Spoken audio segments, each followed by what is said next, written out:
Alors bonjour à toutes et à tous et re-bienvenue sur dailyfix.fr. Je suis en compagnie de Gilbert Janssens. Bonjour Gilbert. Bonjour tout le monde. Et de Sébastien également. Bonjour à tous. Bonjour Sébastien, Gilbert et enfin Saïf qui est tout à notre droite. Bonjour. Voilà, ces trois invités seront avec nous tout au long de la journée. On va lire l'avertissement légal sur le risque. Le DAX va-t-il cesser sa sous-performance? C'est le thème de la présentation qu'a choisi Gilbert. Effectivement, Gilbert qui trade le DAX de façon active et qui est membre de la communauté Dailyfix, qui est connu d'ailleurs pour ça, pour ses points de marché DAX. Oui. Exactement. Donc je vous lis l'avertissement légal sur les risques et on laisse la parole à Gilbert pour donner justement ses techniques, sa vision du DAX pour les 3 prochains mois. Est-ce que le DAX va cesser d'être bearish et pour repartir vraiment à la hausse? Alors, toutes les informations qui seront données lors de ce webinaire seront données purement à titre indicatif et informatif et ne constitueront en aucun cas un conseil d'investissement. DailyFX, FXCM ainsi que tous les analystes ne pourront être tenus responsables d'éventuelles pertes ou dommages occasionnés sans restriction à l'utilisation des informations données lors de ce webinaire, qu'elles soient directes ou indirectes, vous l'aurez compris. Gilbert, je te laisse la parole, le chat est ici, Adrien qui vient de rejoindre le chat, bonjour Adrien, c'est parti, Gilbert c'est parti. Alors tout d'abord j'aimerais remercier Sylvain et toute l'équipe d'DailyFX de nous avoir proposé cette petite conférence pour les membres du groupe. Et j'espère que ma conférence va vous apporter, en tout cas pour les débutants, certaines clés et une visibilité un peu plus claire pour travailler en intraday.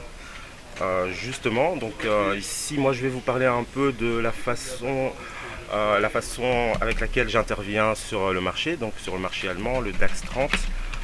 Et comme je viens de le dire, donc en intraday, prendre des positions et les clôturer dans la journée si possible, viser 30-40 points, des mouvements assez impulsifs et de pouvoir répéter l'opération à long terme, c'est-à-dire d'utiliser une méthodologie.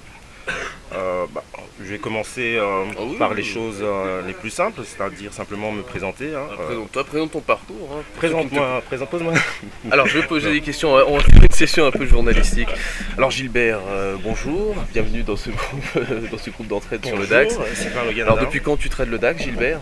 Je vais dire que ça fait sérieusement 8 mois que je m'y suis mis sérieusement. 8 mois, on avait un petit peu assisté à tes débuts, je me rappelle, sur le groupe officiel, parce qu'avant tu étais un petit peu sur le CAC, il me semble, non? Exactement, avant j'essayais du moins de travailler un peu partout, c'est-à-dire avec les devises, avec les indices, et à un moment donné, j'ai dû me spécialiser. Enfin, j'ai préféré me spécialiser donc sur le DAX. En intraday. Alors tout simplement à la base moi je viens d'un milieu tout autre, c'est-à-dire que je suis moniteur auto-école de formation et j'ai découvert le trading pour particulier il y a plus ou moins 3 ans. D'accord, alors qu'est-ce qui a fait que justement tu as accroché au trading, puis tu as également accroché au DAX? C'est une bonne question. Comment la passion t'est venue? On a tous une histoire en principe avec le trading, on est tous tombés dedans, soit par hasard, mais on a tous une raison. Qu'est-ce qui a fait que justement tu t'es passionné pour les marchés? C'est toujours intéressant d'entendre justement ce genre d'histoire. Bien sûr, pour moi la première chose je pense... Alors pour certains tu vois Gilbert, ça sera le gain, pour d'autres ça sera la stimulation intellectuelle. Toi qu'est-ce que c'est? Le gain, non, c'est une grosse blague. Je me suis simplement rendu compte il y a quelques années que les particuliers pouvaient avoir accès au marché financier par l'intermédiaire de brokers.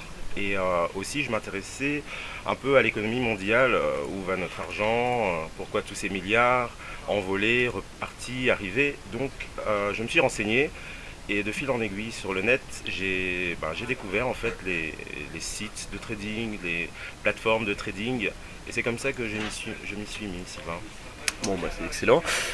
Gilbert, du coup tu veux que je te mette les graphiques en blanc et que tu puisses commencer ton analyse, je suppose. Voilà, exactement. Donc on va mettre les graphiques en blanc. Alors comment je fais déjà? J'ai oublié.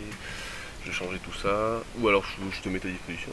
Alors on va charger la disposition graphique, donc la clé USB dedans. Allez. Du coup on va peut-être parler un petit peu de ton scénario DAX pour l'instant, le temps que ça charge. Alors ma vision pour le DAX à moyen long terme, on pourra le voir certainement sur les graphiques. C'est qu'on quitte en fait pour moi une phase de consolidation dans un canal baissier de long terme, et actuellement pour moi en tout cas le DAX tente de s'extraire de cette configuration, donc de cette correction ou cette consolidation, on pourra l'appeler comme on veut, mais on peut observer sur un graphique en données hebdomadaires que le DAX, en effet, a cassé sa ligne de tendance à long terme et un niveau de résistance de mémoire à 10 500. Je pense qu'actuellement, à l'heure à laquelle je vous parle, nous fluctuons autour de ce support. Et j'ai quand même une vision assez haussière pour les semaines et les mois à venir. C'est-à-dire que si la confirmation de cette cassure, surtout en données mensuelles, donc si la bougie, nous sommes le 26, c'est-à-dire que d'ici quelques jours, il faudrait avoir une confirmation, une clôture de bougie mensuelle au-delà de ces niveaux pour, en tout cas pour ma part, confirmer une reprise haussière donc de la tendance à long terme principale. D'accord. Alors, bon Gilbert, on vient de... comment dire, de mettre ton setup. Voilà. Alors, je vais te sortir Voilà, juste les graphiques en blanc. Toi, tu voudrais juste mettre les graphiques Voilà. en blanc, on va le faire tout de suite. Hein. Si tu veux, je te montre comment ça fonctionne. Gilbert qui va tout m'apprendre. Hop, on va juste le remettre par défaut. Moi, j'aime bien mettre les graphiques en or, mais c'est pour les yeux, en principe. Parce que c'est vrai que bon, tu le sais, hein, quand on traite beaucoup, quand même, au bout d'un moment, ça attaque un petit peu la vision. Mais bon, si tu veux qu'on mette les graphiques en blanc, il n'y a absolument aucun moi, souci. ça fait quelques mois que je passe moins de temps sur les graphiques, c'est-à-dire que, mis à part mes analyses, que je connais quasiment par cœur, et mes analyses quotidiennes, donc lorsque je trade, lorsque je prends position, je ne suis pas constamment en train de regarder les écrans, le graphique, et j'ai des alarmes, ce qui m'évite en fait Alors de justement, fatiguer les parle-nous yeux. un petit peu tes alertes, entre guillemets, tes alarmes comme tu les appelles. Oui. Tu les mets où, à quel endroit, et quel est ton, je dirais ton setup en fait pour mettre tes alarmes. Alors, franchissement de niveau technique majeur, psychologique ou autre en fait. Enfin, Ouais. c'est ça qui est intéressant pour ça. Alors à partir du moment où j'ai délimité par exemple des zones d'intervention, que ce soit des niveaux de support ou de résistance, quelques pips avant ou juste avant, je vais placer une alarme sonore tout simplement sur la TS2, ça se fait assez facilement.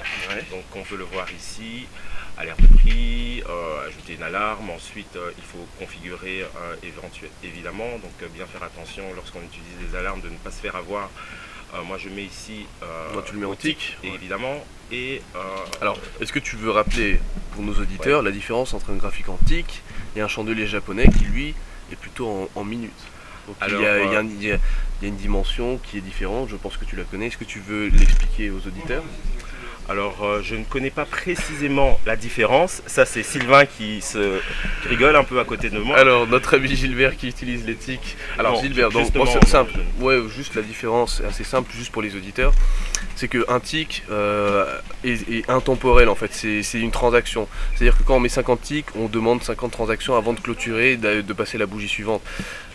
Les chandeliers japonais dépendent uniquement, si vous le mettez par exemple un chandelier en 5 minutes, il y a une donnée temporelle qui rentre en compte, c'est-à-dire qu'on aura un nombre de transactions infini pris en compte dans un espace-temps qui est défini, qui est par exemple 5 minutes. Un tick, un graphique en tick, il ne prendra en compte que les transactions et on pourra avoir beaucoup plus justement de chandeliers vu que c'est des transactions et non pas, ils n'ont pas de la durée, donc du coup c'est ça la différence majeure. Un tick, c'est une transaction. 50 ticks, c'est 50 transactions. Un graphique en 5 minutes par exemple, il pourrait y avoir je ne sais combien de transactions ou au contraire très peu de transactions. Donc c'est vraiment ça, c'est la donnée temps en fait, la dimension du temps qui est différente entre le tick et les chandeliers japonais normaux. J'espère que c'est clair. Bien sûr, ce sont en gros les prises de position, enfin Transactions. les transactions, Les transactions. en temps réel C'est ça. qu'on peut observer, comme parfois nous avons ici les... En 5 minutes, on peut avoir 100 exactement. transactions, comme on peut en avoir 2, alors que sur un graphique en tick, on n'a que les transactions, on n'a pas la donnée temps. Ok, du coup nous on va simplement utiliser des graphiques traditionnels en chandelier japonais, car ça va un peu trop vite. Et voilà un peu, ici nous avons donc la disposition graphique que j'ai préparée, où je vais vous montrer, illustrer mes... Alors, c'est le plan DAX du jour. Non, Le peut-être plan pas. DAX intraday de Gilbert. Non, peut-être pas forcément, mais déjà ici pour Je vois illustrer. qu'on a des zones en commun. Voilà, donc c'est déjà Ça, c'est des ici zones pour que- illustrer ce que j'ai dit tout à l'heure. Alors ça, j'aimerais t'en parler. Voilà. Je voulais t'en parler, Gilbert, justement. Ça m'intéresse énormément. Moi, j'ai exactement le même scénario. Cassure, pullback ici pour repartir la hausse dans les séances précédentes. Saïf, Sébastien, que pensez-vous justement du DAX? Là, on est en données hebdomadaires.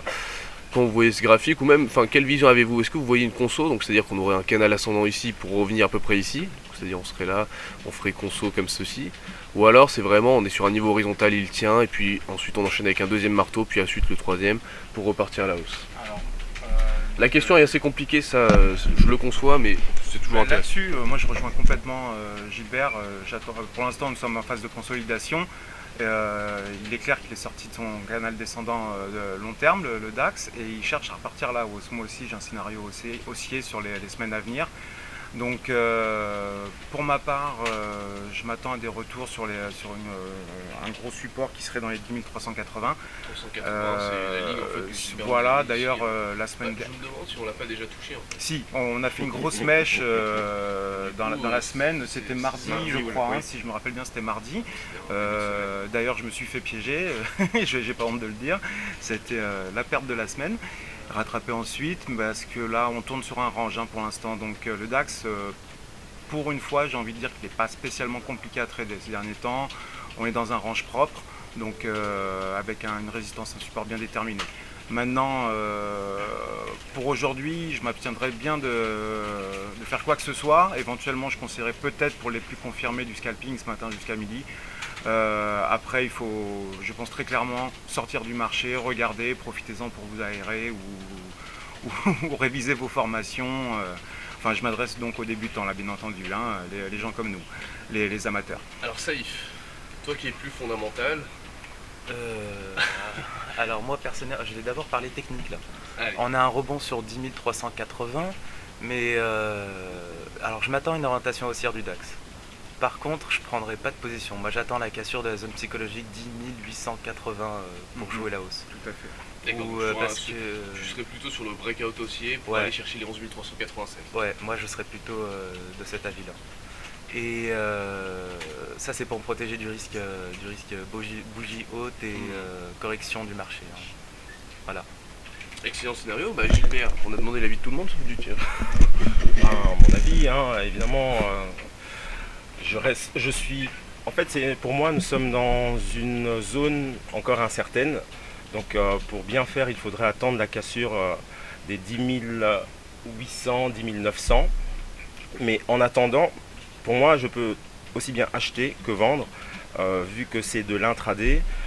C'est clair que pour prendre des positions swing, il aurait fallu en fait se positionner sur la mèche à 10 380 qu'on a pu identifier grâce à un support. On peut le voir ici, en fait j'ai simplement mis pour illustrer, donc on a l'indicateur Ishimoku, mais il faut faire attention car ce sont des données mensuelles Ishimoku, ce qui a permis en fait de mettre en évidence une Tenkan. Je ne suis pas un spécialiste de l'Ishimoku, mais je sais que les plats et en données long terme sont de réels supports, de niveau de support ou de résistance. Et on peut le voir aussi que c'était le dernier point haut du DAX qui a eu lieu au mois de mai, fin mai. Donc après l'extraction, la cassure de la ligne de tendance et de ce niveau, nous aurions dû s'attendre forcément à une correction. J'avais noté le niveau bien avant, plusieurs jours avant. Maintenant, lorsque ça s'est produit, je n'étais pas devant les écrans pour pouvoir me positionner à l'achat. Et la fameuse alerte mode Gilbert. Exactement. Donc, Tu avais une alerte? voilà, exactement. Mais bon, je n'étais pas devant l'écran et c'est difficile de prendre position sur son smartphone dans une voiture. Donc, tout cela, on va éviter de faire. À partir de ce moment, je pense que sur des graphiques plus court terme, je vais basculer en daily. Alors ici, on retrouve notre mèche. On retrouve ce support Ce horizontal support, des 10 voilà, 380. avec la ligne de tendance ici qui a été cassée. Donc à partir de cette mèche, pour moi l'idéal c'était de privilégier les positions à l'achat en intraday. Ici, on peut voir que c'est vraiment une phase de correction, pour le moment en tous les cas. Et j'ai mis ce niveau ici en rouge un peu avant qui est 10 500, 10 470 de mémoire, qui serait une zone à ne pas franchir à la baisse, c'est-à-dire de ne pas avoir de clôture journalière en dessous de ce niveau. Car le mouvement haussier serait remis alors en péril et on pourrait redescendre aux alentours des 9500 à moyen long terme.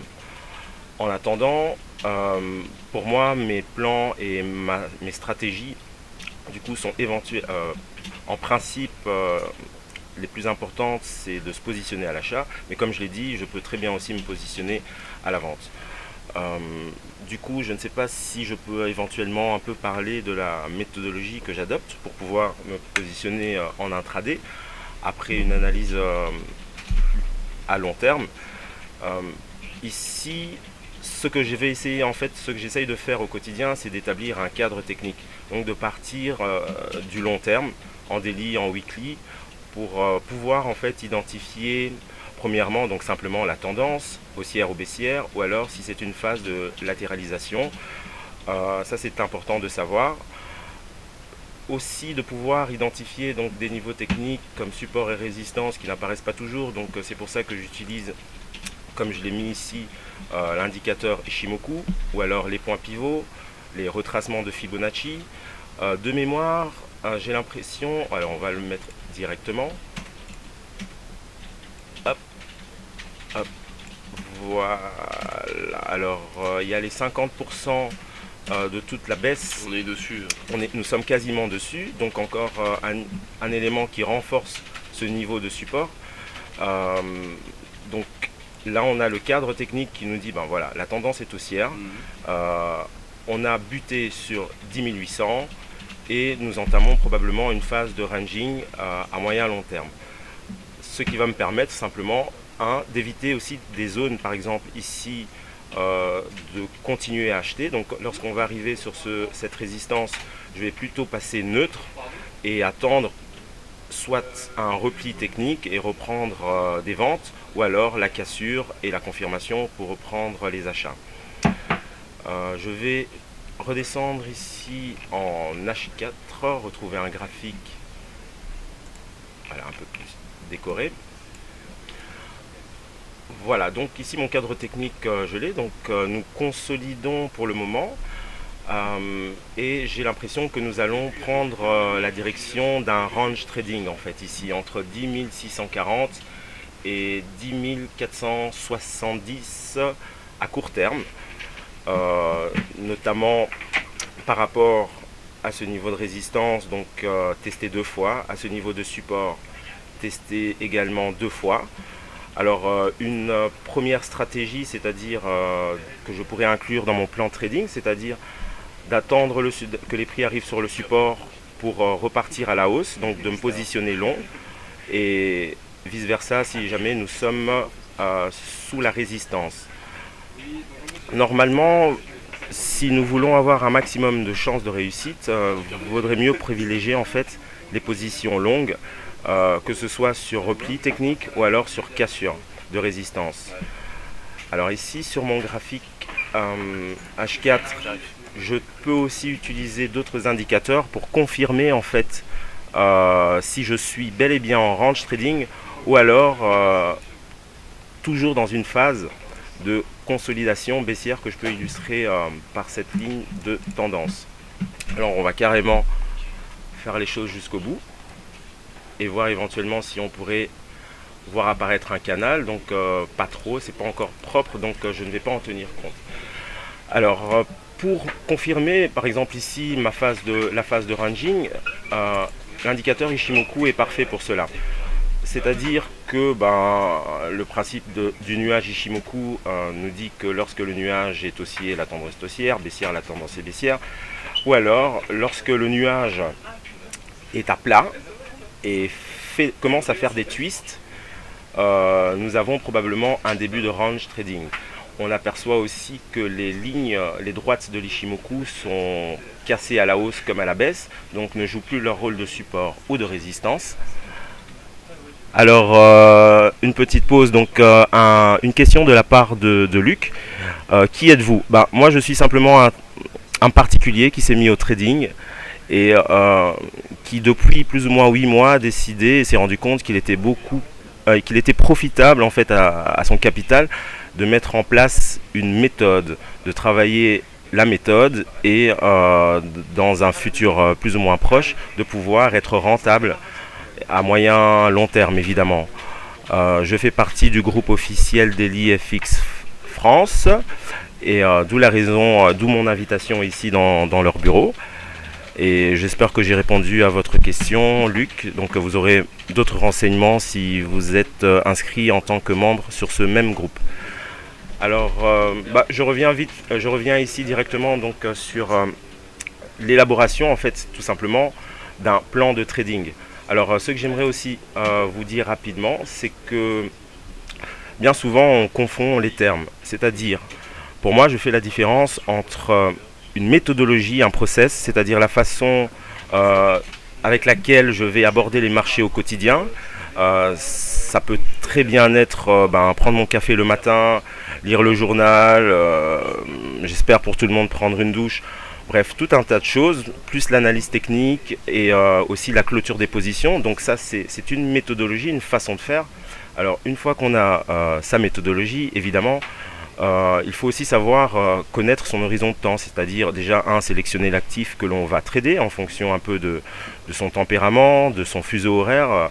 Pour moi ici j'ai choisi le DAX parce que ouverture à 8h pour le futur, fermeture à 22h, donc ça m'évite de rester bloqué sur les écrans plus de 24 heures d'affilée, ce qui à mon avis j'espère ne vous arrive pas trop. En tous les cas, le DAX, moi, me convient bien pour aussi ces mouvements en intraday, ces réactions à l'approche de support ou de résistance, ou lorsqu'il casse un support ou une résistance, d'avoir ces mouvements impulsifs de 30-40 pips qu'on ne peut pas tout attraper évidemment, mais au moins essayer de saisir une partie. Donc voilà pourquoi il faut choisir son actif, savoir aussi que le DAX... les sous-jacents qui composent le DAX, donc la plupart des entreprises, les 30 entreprises cotées, voilà, les plus grosses capitalisations, merci, les plus grosses capitalisations en fait du marché allemand. Donc il y a beaucoup de pharmaceutiques, les bancaires, au contraire du CAC 40 où c'est surtout les valeurs pétrolières qui boostent cet actif. Donc voilà pourquoi j'ai choisi le DAX.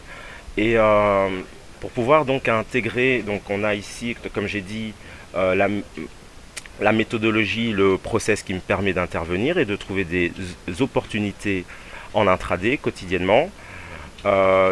Il faut aussi faire la différence donc avec un plan de trading, c'est-à-dire, voilà, est-ce que je vais acheter, est-ce que je vais vendre, quels sont mes niveaux techniques à surveiller, de quelle façon je vais rentrer dans le marché, quels sont les moments à éviter. Donc pour ça, on va se référer au calendrier économique spécifique à l'actif que l'on trade et les points d'entrée, les stops. Donc tout ça fait partie du plan de trading avec le money management qui va avec. Alors pour établir maintenant ce plan de trading, il nous faut évidemment un scénario, une stratégie. Donc rentrer à l'achat ou à la vente. Il nous faut aussi des points d'entrée un peu plus précis qu'on pourra affiner sur des graphiques beaucoup plus court terme, en 15 minutes ou en 5 minutes. On va y venir. Ce que je voulais aussi dire, aussi faire distinguer, donc nous avons le plan trading qui va comporter donc la stratégie, mais aussi la tactique. Pour moi, la tactique, c'est la façon avec laquelle nous allons pouvoir nous positionner, soit long ou short, à partir d'un tel niveau, ou alors... Donc, et pour moi, j'ai essayé de mettre en place en fait 4 tactiques, parce que tout simplement, je me suis rendu compte qu'avec une tactique, pour moi, ce n'était pas suffisant, que j'avais envie et besoin d'être un peu sur tous les mouvements du DAX en intraday, simplement de le suivre et de pouvoir prendre ces opportunités, ces mouvements. Donc, première tactique, je pense que c'est la base aussi de l'analyse technique. Donc, se positionner dans une tendance haussière long suite à un repli technique. Ensuite, il y a aussi la possibilité de se positionner à la suite d'une cassure de résistance avec certaines spécificités. Et notre troisième tactique qu'on pourrait utiliser, ce sont une sorte de cassure donc, à l'ouverture, donc à 8h, 8h05 ou à 9h, 9h05. Parfois, en ce moment-ci, beaucoup moins, mais il y a des périodes où le marché va ouvrir avec un gap d'éjection au-dessus d'un certain niveau ou en dessous d'un certain niveau. Et on peut aussi travailler et peaufiner une tactique là-dessus. Il y a aussi la tactique pour pouvoir se positionner donc, dans le cas où nous faisons un range en intraday, et nous voulons nous positionner à l'achat, donc simplement identifier le range et sa borne basse pour pouvoir prendre le DAX, se positionner long. Donc voilà, il y a le plan, il y a la stratégie et il y a les tactiques. Maintenant, pour pouvoir un peu peaufiner tout cela, je vais revenir avec un graphique un peu plus court terme. Ici, donc on a le DAX en 15 minutes. Donc si on se souvient bien, on a un niveau très important de support à 10 380 pour la mèche, illustrée ici, et un peu plus haut, 10 470. Hier soir, lorsque j'ai préparé ce graphique, vous pouvez voir ici que j'ai encadré le DAX donc dans une sorte de range. Alors simplement, comme je vous l'ai dit tout à l'heure, première chose que je vais faire, déjà de voir si c'est vraiment des configurations d'un range. J'utilise pour cela quelques indicateurs, je vais un peu éclaircir. Alors, notamment Ishimoku. Donc il me faudrait en fait un nuage Ishimoku qui va commencer à twister et prendre une configuration à plat, et de pouvoir voir les prix passer à travers en fait certaines moyennes mobiles. Ici, moi j'utilise sur mon graphique 15 minutes une moyenne mobile à 50 périodes et aussi une Kinjun à M30 tout simplement, qui me sert à d'autres choses, mais là en l'occurrence ça me confirme en fait, ça me confirmerait que nous faisons bel et bien un range, c'est-à-dire que les prix passent à travers ces deux droites que je viens de citer avec un nuage à plat, et on voit ici que le RSI est complètement neutre à plat, le MACD complètement neutre. Donc soit on joue les bornes la borne basse pour pouvoir profiter en fait de ces écarts, ou alors on attendra la cassure, la sortie de cette consolidation. Donc voilà, pour faire un peu plus clair. En fait, moi j'attendais ce matin, pas dans le train évidemment, parce que je ne peux pas trader dans le train, mais en temps normal, j'aurais attendu une cassure effective de ce niveau, nous sommes à 10 500, c'est-à-dire une confirmation de bougie rouge bien en dessous du niveau, et pour bien faire, une ouverture et une clôture d'un chandelier en 15 minutes, bien en dessous aussi de ce niveau, et ensuite directement prendre un short. Ici, j'avais déjà identifié des objectifs potentiels à la sortie à la baisse ou sortie à la hausse, qui est simplement l'amplitude du range. On voit ici que ça correspond à des cours de clôture en 15 minutes de la séance de lundi, je pense. Donc ici, on peut retrouver la mèche qui est venue chercher les 10 000 précisément, les 10 386. Et voilà. Donc pour le moment, on voit en tout cas que le DAX depuis ce matin à l'ouverture n'a pas fait grand chose. J'ai pu me renseigner comme je le fais tous les jours, mais là le matin c'était un peu difficile, et hier je n'étais pas sur le marché, mais il y a pas mal de statistiques cet après-midi, notamment un discours à Jackson Hole de Janet Yellen, donc la présidente de la Fed, et en ayant connaissance en fait de ce discours et de ces statistiques importantes à venir l'après-midi, ce qui est logique, on peut observer ici que le DAX ne risque pas de décaler avant 14 heures. C'est-à-dire qu'il y aura certainement des prises de bénéfices à l'approche de 14 heures. Donc pour se positionner en intraday, c'est un peu une journée difficile, et comme on disait tout à l'heure, si on veut vraiment travailler aujourd'hui sur les marchés, notamment le DAX, ce serait plus simple de faire du scalping. Donc en résumé, pour moi ici, je pense qu'il n'y aura pas d'opportunité avant cet après-midi, et nous sommes de toute façon vendredi. Il serait plus sage de plutôt observer et de noter les niveaux techniques qui pourraient y avoir, causés par des mèches éventuelles, pour pouvoir travailler sereinement lundi prochain. Alors, donc, nous avons vu ici un peu en détail la façon avec laquelle j'opère sur les marchés. Donc, vraiment pour résumer, établir un cadre technique, ensuite déterminer des niveaux de support, de résistance via plein d'indicateurs. Nous avons les points pivots, les retracements, Fibonacci, support résistance, ligne de tendance. Ensuite, une fois que nous avons ce cadre technique, donc on va pouvoir établir un plan de trading avec une stratégie à l'achat ou à la vente, une tactique qui va nous permettre de dire on va rentrer plutôt sur cassure ou sur repli technique et adapter éventuellement certainement son money management. Donc voilà un peu pour les grandes lignes de ma méthodologie. Il y a quelques principes importants que je fais à chaque fois, chaque matin, évidemment, de regarder le calendrier technique. Je ne vais pas regarder les statistiques qui sortent en Australie parce que voilà, ça ne m'intéresse pas et il est un peu tôt pour moi.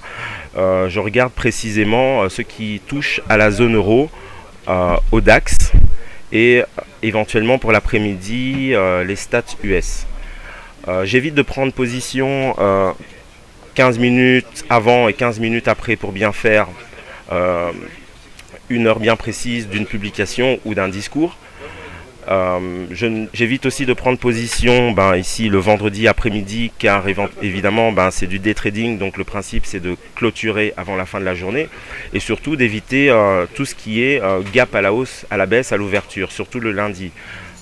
Car malgré les stops on peut se confronter au problème du slippage, c'est-à-dire que les stops ne sont pas exécutés au juste prix ou au prix demandé. Alors je parle des stops, mais on peut aussi avoir un slippage positif, c'est-à-dire de dépasser sa limite. Mais on va quand même garder le risque en tête, car pour moi c'est le plus important d'expérience, d'être coincé pendant plusieurs minutes à moins 100, moins 150 pips, ne pas pouvoir sortir parce qu'on est en train de subir un slippage. C'est très très désagréable, on ne sait absolument rien faire. Alors ce qui est aussi d'autres choses un peu plus importantes, mais ça j'aurai l'occasion peut-être d'y revenir un peu plus tard. Alors je voulais aussi détailler, donc je ne peux pas tout détailler parce que moi j'ai beaucoup appris en fait de moi-même et en lisant des livres, les vidéos, en parlant, en échangeant avec d'autres particuliers et certains m'ont donné quelques astuces. Donc vous avez pu voir sur mes graphiques pas mal d'indicateurs. Mais ici, je ne peux pas tout expliquer, donc de toute façon, j'ai pas suffisamment de temps, je pense. Mais au moins, je vais essayer un peu de vous expliquer comment je me positionne suite à un repli ou un rebond technique pour me positionner dans le sens de la tendance, donc dans le sens de la tendance moyen terme, et donc de profiter des mouvements des mouvements les plus importants. Alors j'espère que je vais pouvoir trouver ici un exemple assez simple et clair. Voilà. Ok.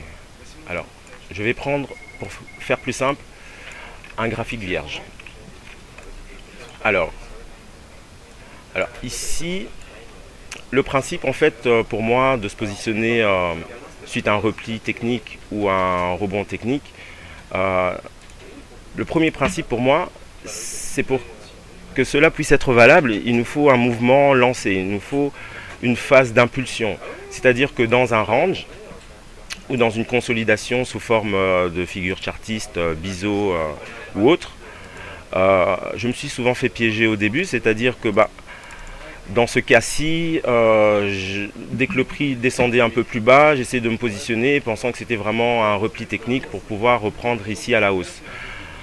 J'ai fini par comprendre qu'il était important de pouvoir s'extraire en fait d'une zone de consolidation ou d'un range ici en l'occurrence, c'est-à-dire de voir par exemple les prix cassés à la hausse. Alors on va rendre les choses un peu plus claires. Voilà, voir les prix par exemple dans un premier temps cassés à la hausse. Alors donc j'ai aussi une autre tactique qui me permettrait en fait de prendre ici la cassure. Donc dans un premier temps. Et pour le repli, ce qui est vraiment très très important, c'est vraiment l'extraction de la consolidation.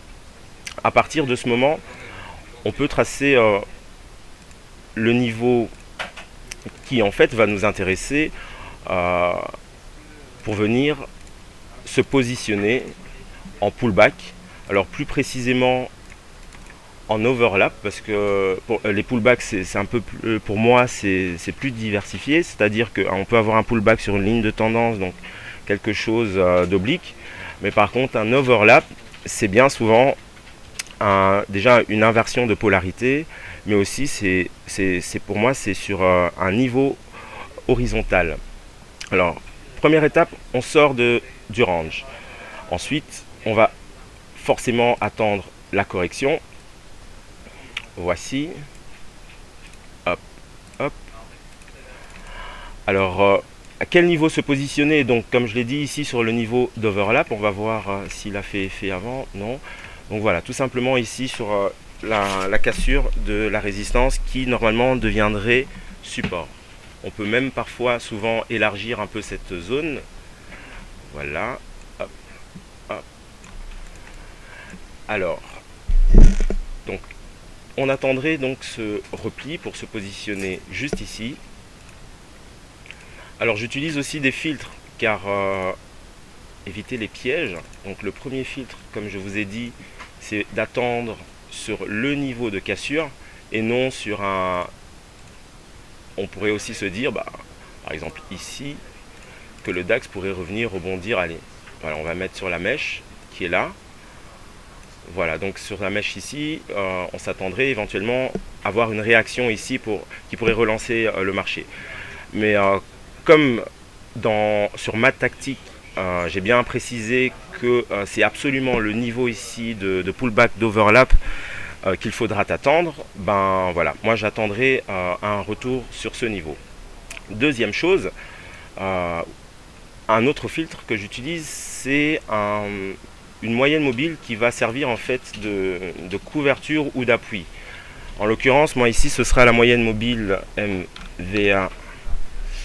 La moyenne mobile simple, alors,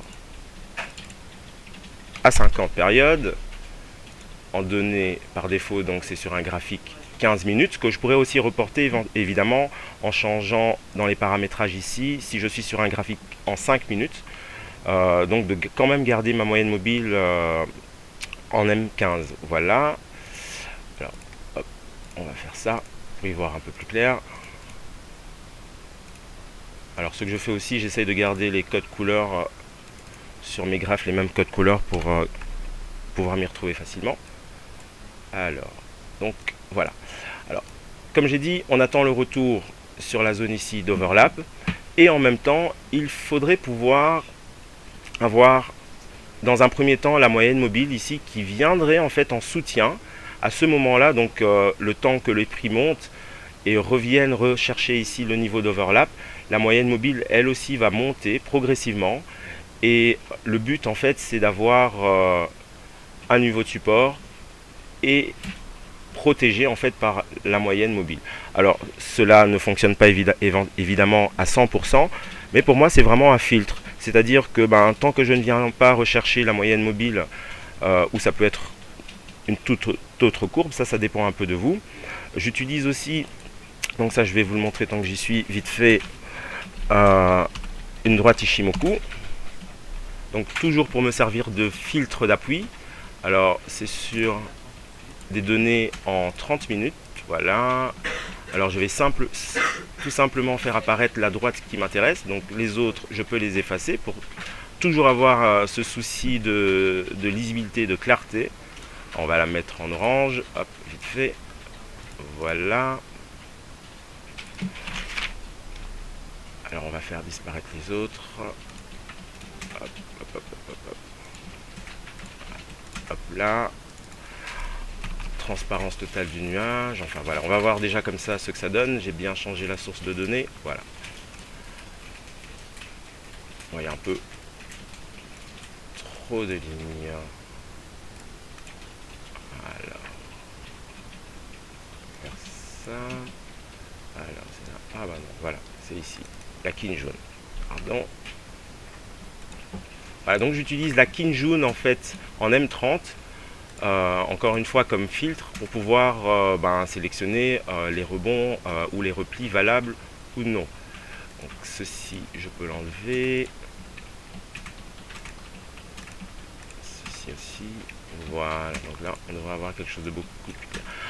Alors donc voilà, je me retrouve avec mes deux droites qui au moment de la cassure et surtout du repli ici correctif viendront en fait se positionner normalement juste en appui, et à partir de ce moment là tout simplement on peut prendre un long, enfin en tous les cas moi ici je me positionnerai directement à l'achat Alors pour plus de sécurité, je passerai sur un graphique en 5 minutes et attendre des confirmations, c'est-à-dire d'attendre premièrement une clôture de bougie en 5 minutes positive, c'est-à-dire on pourrait avoir ici une mèche et avoir un marteau.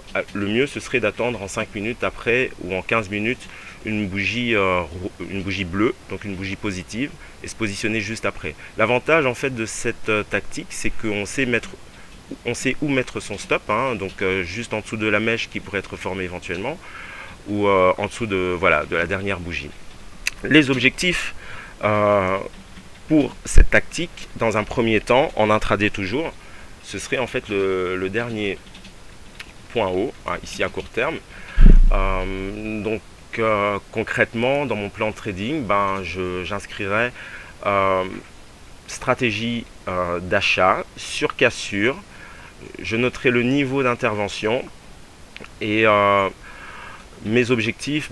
Ici, j'aurai des objectifs, un premier objectif à 10 600 et un stop, donc ça me ferait un objectif, hop, voilà, plus ou moins une cinquantaine de points, de pips, et un stop juste en dessous. Alors en général, je mets plutôt des stops de 20 à 30 points que j'ajuste évidemment en fonction de l'évolution de la stratégie. Mais pour bien faire, en aucun cas, il faudrait bouger son stop, c'est-à-dire à la baisse. Au mieux, on pourrait remonter son stop, voire un stop win, une fois qu'on pourrait s'approcher d'ici, prendre une partie de cette résistance. Arriver ici, prendre une partie de ses bénéfices, je vais dire la majeure partie de ses gains, et automatiquement revenir en stop win ou en stop 0. Alors l'avantage en fait de cette tactique, c'est que bien souvent, une fois que la première jambe en fait de la première impulsion est donnée, normalement on devrait avoir une seconde impulsion. Et si on utilise le décompte héliotiste, en fait, ça pourrait simplement faire une première vague 1, une deuxième vague de correction, et évidemment on se positionnerait sur la troisième vague qui est en tous les cas jamais la plus courte, mais bien souvent la plus longue, et encore une fois de profiter de cette cassure avec le solde latent. Donc voilà un peu ici plus ou moins en détail ma tactique pour me positionner après un repli ou une correction, un repli ou un rebond technique. Alors je vais juste prendre 2 minutes pour jeter un coup d'œil aux questions, parce que je parle et je ne vois pas vos questions. Il y a quelques membres du groupe, notamment JS Crapulus, qui sont toujours aussi drôles. Bonjour Gilbert, et là, voilà. Ok, je reviendrai un peu sur les questions un peu plus tard. Donc je pense ici que j'ai fait un peu le tour de la présentation de ce que je voulais montrer et parler de ma méthodologie. Alors évidemment, je pense que chaque personne en fait, de toute façon chaque personne est différente, et chaque personne est quasiment obligé en fait de mettre en place une méthodologie premièrement et des tactiques qui correspondent en fait à sa personnalité et à la façon dont on peut voir les marchés ici. C'est-à-dire que vraiment tenir compte de pas mal de paramètres. Donc comme je l'ai dit tout à l'heure, bien choisir son ou ses actifs. Moi ici j'en ai qu'un seul actif. Dans un premier temps, c'est beaucoup plus facile. On pourrait penser que je ne diversifie pas assez mon capital sur mes positions. Non, pour moi, je pense que c'est très important d'avoir, je vais dire, 1 ou 2 actifs au maximum, car vu que je fais de l'intraday, c'est très important pour moi de tout de suite connaître mes niveaux techniques d'importance, quasiment de mémoire, d'avoir en fait la photographie aussi à court terme des graphiques, des configurations, ce qui me rend beaucoup plus à l'aise lorsque je dois prendre une position ou lorsque je dois couper une position. Alors surveiller plusieurs actifs dans ce contexte, que ce soit du scalping ou de l'intraday, ça nécessite déjà pas mal pour moi d'expérience et beaucoup de graphiques. Donc voilà pourquoi moi je me consacre sur le DAX. Alors aussi ça correspond très bien à mes horaires de trading, car l'après-midi je suis souvent occupé ailleurs, et que le DAX donne souvent ces mouvements le matin entre 9h voire 8h et 11h midi. Connaître aussi son fonctionnement, donc par rapport au DAX, il y a plusieurs cycles de fonctionnement. Premier cycle, deuxième cycle que je peux trader, donc premier cycle de 8h jusqu'à 11h midi plus ou moins, et ensuite midi, 14, 15h. L'après-midi j'évite parce que les États-Unis arrivent sur le marché et bien souvent on assiste à des décalages ou alors rien de bien concret. Il faut en général attendre la fin de l'après-midi. Donc voilà un peu par rapport à mes horaires de trading. Que dire d'autre? Alors voilà, donc très important de bien mettre en place une méthodologie en fonction du temps qu'on a consacré pour le trading et le choix de son actif très important. Maintenant, il y a des personnes qui seront beaucoup plus à l'aise avec des tactiques de cassure, d'autres avec des tactiques de repli correctif ou de rebond correctif. Ça, c'est un peu à vous à voir. Ce qui vous semble le plus frappant, le plus lisible sur les graphiques. Et évidemment, des tactiques que vous avez déjà approuvées, testées et surtout verrouillées. Car il y a quelque chose de très important, moi je me suis rendu compte, c'est qu'il est difficile de faire de la performance et d'avoir une certaine rentabilité à moyen long terme si on est encore entre mettre en place une stratégie, mettre en place une méthodologie, expérimenter les tactiques, backtester. Il faut bien scinder en fait tous ces moments-là et en tout cas pour ma part, ça fait 1 mois et demi, presque 2 mois où j'ai verrouillé mes tactiques, toutes mes tactiques. J'ai verrouillé ma méthodologie et je ne fais que en principe à 100% appliquer la méthodologie jour après jour, jour après jour. Et là, ça fait 1 mois où ça se passe plutôt bien. Donc j'ai des journées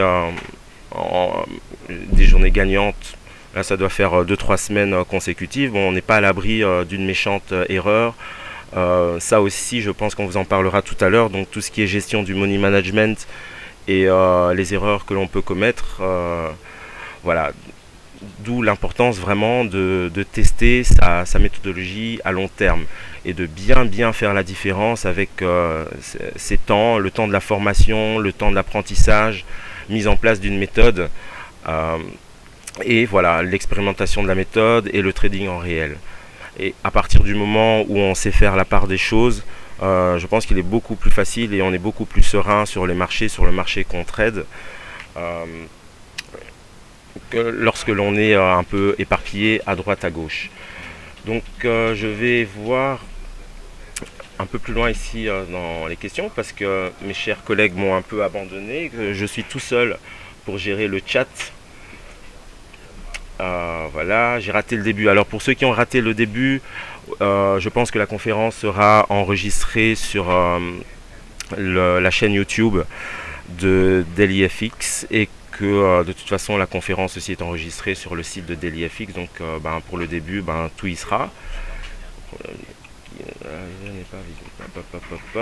Alors voilà, je ne vois. Alors je regarde un peu ici certaines questions.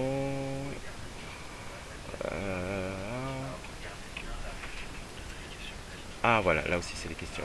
Voilà. Ok, d'accord. Les plus récentes, voilà, ok, c'est parfait. Ça c'est pour remettre. Ah ouais, ah ok, d'accord, on peut les laisser, je pense, comme ça.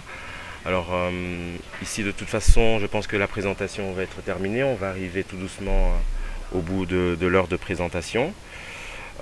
Autre chose à dire, donc je pense que en résumé, tout simplement, pour pouvoir mettre un plan de trading et profiter de certaines opportunités, et dans mon cas en intraday, établir un cadre technique, positionner ces niveaux techniques d'importance. Donc ça ne sert à rien de mettre en évidence des niveaux techniques qui se trouvent à 900 pips des prix actuels.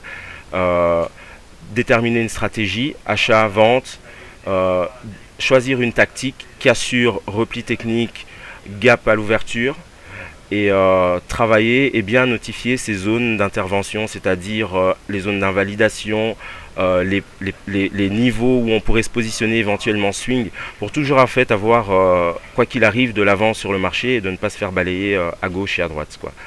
Donc voilà un peu ce que je voulais dire.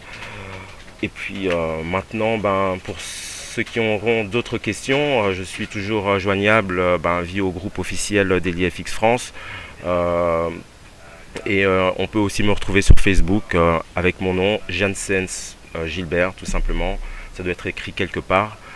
Donc voilà, j'espère en tous les cas que ceci aura pu vous aider, en tout cas aux débutants, à y voir beaucoup plus clair et à entamer un travail beaucoup plus précis, vraiment dans un souci de professionnalisation et dans un souci d'efficacité, car à partir d'un certain moment où on a ce cadre de travail et qu'on approche quasiment, on arrive au niveau des pros, hein, parce que nous on n'a pas la chance d'être dans des bureaux avec un boss derrière nous, un contrôleur des risques, quelqu'un qui vérifie notre capital. Donc c'est très important, je pense vraiment, de bien bloquer sa méthodologie et de ne pas sortir de son cadre de travail. Alors, comment je travaille les gaps? Ça, c'est une question de la part de visiteurs. Alors, on va voir ça normalement si voilà, la souris se trouve ici. Par exemple, on va... Alors, par rapport... Voilà, juste ici je réponds à une question par rapport, imaginons que ce matin, donc l'ouverture, voilà, hop là, on va faire ça, là, 8 heures, voilà. Donc, comment je traite les gaps? Donc, comme je vous ai dit, il y a différents types de gaps. Moi, je m'intéresse exclusivement aux gaps d'éjection, c'est-à-dire que j'aurais éventuellement mis en évidence ce niveau de support. Alors, pour aujourd'hui, en fait, c'était vraiment difficile, mais il y a aussi ce niveau de support. Voilà. Alors, imaginons qu'à l'ouverture, ce chandelier, le chandelier d'ouverture, donc que le gap aurait ouvert comme ceci. Hop, hop. Voilà, donc avec un vrai gros chandelier de... je vais peut-être le faire en rouge, en fait, hein, vu que c'est à la baisse. Voilà, avec une ouverture bien en dessous en fait de mes niveaux de support en 15 minutes. Donc il aurait fallu attendre déjà 8h05, éventuellement 8h10 pour se positionner à la suite de cette bougie, à la suite de ce gap. Donc tout simplement avoir une ouverture au-delà, je vais dire, des derniers plus bas ou des derniers plus hauts, avec une configuration de certains indicateurs techniques clairs et nets pour moi. C'est-à-dire d'avoir en fait, par exemple ici j'utilise l'Ishimoku pour mes cassures, c'est-à-dire la Tenkan pour voir si nous sommes en surachat ou en survente, car tout simplement si je suis dans une situation de surachat ou survente pour les cassures, je vais éviter de me positionner et de prendre une cassure. Maintenant ici pour les gaps d'ouverture, cela va tellement vite, des gaps à l'ouverture, cela va tellement vite que évidemment cela j'ai pas le temps de le vérifier. Donc le principe important, sortir ici d'une zone ou s'extraire d'un niveau de support ou de résistance. Voilà, à l'ouverture donc à 8 heures. Alors bien souvent en fait on pourrait aussi avoir la même chose à 9 heures, c'est-à-dire qu'à 8 heures, donc simplement une mèche, une petite bougie, et une fois que l'ouverture du cash s'effectue, d'avoir la même configuration, c'est-à-dire une grosse bougie de cassure. Comme je l'ai dit tout à l'heure, cela n'est plus arrivé récemment. Je pense ici, voilà, non. De toute façon, vous pouvez le voir si vous backtestez sur vos graphiques, vous pouvez l'observer. Et il y a certaines périodes voilà, comme ça où on peut travailler les gaps à l'ouverture. Donc bien des gaps d'éjection et attendre d'avoir les prix qui ouvrent au-delà d'un niveau de support et de résistance. Donc ici, vraiment l'idéal avec une clôture comme ceci, la première clôture 15 minutes aujourd'hui, il est clair que directement à la clôture de cette bougie, je me positionnais directement à la baisse. Je sortirai rapidement de ma position pour ne pas subir le retracement. et éventuellement attendre un retracement encore une fois sur ce niveau de cassure qui serait l'overlap pour prendre une position, comme j'ai dit tout à l'heure, sur rebond correctif avec les indicateurs que j'ai placés tout à l'heure, donc les moyennes mobiles, quoi. Donc voilà un peu ce que je pouvais dire concernant cela. De rien, visiteur, c'est un plaisir. Alors voilà, donc je pense que j'ai plus ou moins fait le tour de ce que je devais ce dont je voulais vous parler. Et voici Sylvain qui est de retour. Et tous les autres derrière. Écoute, merci Gilbert. On a également du coup Grégory Relly de la communauté d'Elefix qui est parmi nous. Grégory, un petit mot. Grégory qui arrive, qui a dit un petit mot en live avec Gilbert. Donc vous connaissez tous un petit peu, hein. C'est la première fois que vous vous rencontrez en vrai. Grégory, qu'est-ce que tu peux un petit peu nous dire sur le DAX, etc. Enfin, une petite présentation assez rapide. Ceux qui te connaissent déjà, mais Oui, ceux qui les anciens me connaissent, donc je pense que c'est pas la peine de me représenter. Là, j'avoue que j'ai pas trop, je vais pas dire de bêtises, donc j'ai pas trop suivi la présentation de Gilbert, qui je pense était très bien. Après, je vais les voir là, concernant le DAX. Là, c'est vrai qu'on se situe dans un range ces derniers temps. Donc, effectivement, on est en ce moment sur des volumes d'une manière qui sont assez faibles, traités sur le cash, puisqu'on est en période de mois d'août. Donc là, pour l'instant, en moyen long terme, c'est clair que tant qu'on ne sort pas du range, voilà, en termes de trading, il n'y a rien de très violent, alors, à part de l'intraday. Ton range, il se situe où en fait? Le range, tu peux le définir. Alors là, tu es en H1, donc si tu te mets plutôt, tu peux te mettre plutôt en weekly ou en daily. Voilà, là tu vois la boîte est dessinée, donc là tu as un range qui est. C'est clair que tant qu'on ne casse pas les 10 300 à la baisse, pour moi il n'y a pas de sortie de range. Donc tant qu'on n'a pas une clôture en dessous des 10 300, pour moi j'aurais tendance à rester plutôt acheteur sur l'indice. Et après, c'est clair que la chose importante, c'est que ces dernières semaines, le gap annuel a été comblé. Donc ça, c'est déjà une bonne chose. Donc entre guillemets, on a remis les compteurs à zéro par rapport à l'année. Donc là, on est un peu balle au centre. Et puis voilà, on se situe dans la boîte. Et alors certes, la boîte peut paraître un petit peu large, puisque quand on voit le haut... Il y a une boîte de 500 points là pour le coup. Hein. Ouais, donc, mais là, on est quand même sur du weekly. Hein, donc là, je parle à moyen long terme. Hein, c'est clair qu'en intraday, il y a tous les jours des opportunités à faire. Et je sais qu'il y en a beaucoup qui font de l'intraday, qui font du scalping. Et tous les jours en intraday, voilà, il y a 50, 60 pips à faire pour ceux qui maîtrisent sans aucun souci. Ça, il n'y a pas de problème là-dessus. Voilà, après, en termes de positionnement sur du moyen long terme, aujourd'hui c'est très difficile, voire, enfin, à mon sens, quasiment impossible de se positionner. Mais bon, en tout cas, pour l'instant, voilà, tant que les 10 300 sont pas cassés à la baisse sur une clôture au minimum weekly, pour moi, je reste entre guillemets sur moyen long terme acheteur. Voilà. D'accord. On va mettre un petit peu les talents de Gilbert en intraday à l'épreuve. Gilbert, je vais mettre un graphique en 5 minutes. Ouais. Et tu vas essayer de me faire un petit scénario, justement ton scénario, comment toi t'aurais tradé. Oui. Bon, Ça, c'est l'exercice toujours un peu difficile du live, je sais. Mais je pense que ça va être sympa de s'y adonner un petit peu. Stratégie de trading à très court terme. Voilà, donc